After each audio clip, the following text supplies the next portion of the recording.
History is often described as a record of the past, but in reality, it is something far more fragile. Empires do not only conquer land, they conquer memory.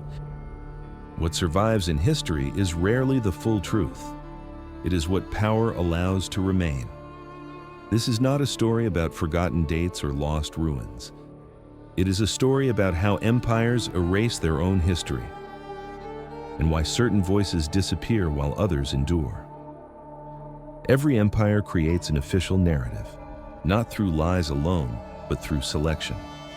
Victories are recorded, defeats are softened, internal conflicts are simplified or removed entirely. Those who control institutions, temples, schools, courts, archives, decide which stories are preserved and which are allowed to fade. History, then, is not written by the victors alone. It is curated by authority. Empires rarely erase history by destroying it outright. They replace it. Older traditions are absorbed into new systems. Local beliefs are rebranded. Languages are standardized. Rituals are reinterpreted. What once belonged to a people becomes a symbol of imperial order. Over time, the original meaning dissolves, and only the imperial version remains.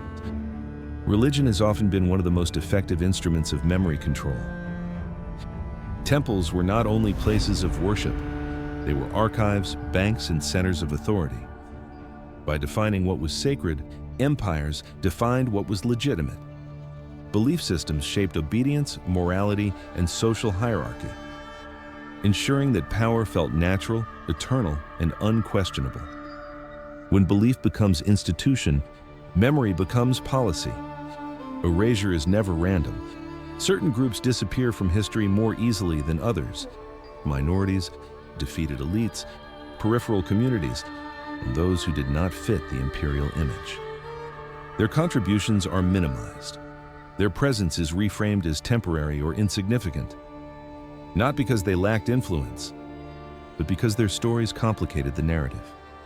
Empires prefer clean histories. Reality is rarely clean. When empires fall, the silence deepens. Archives are lost. Records decay. New powers inherit incomplete stories.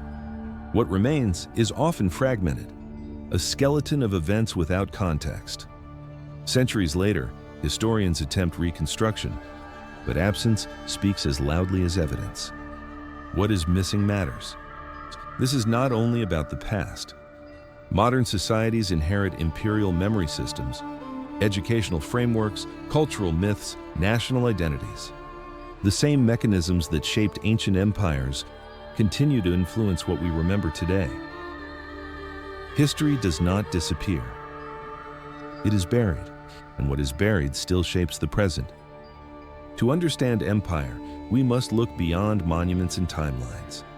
We must ask, who was remembered, who was erased, and why? This series explores the hidden and forgotten histories of empire, not to rewrite the past, but to understand how power shaped it. Because the past we inherit is never neutral.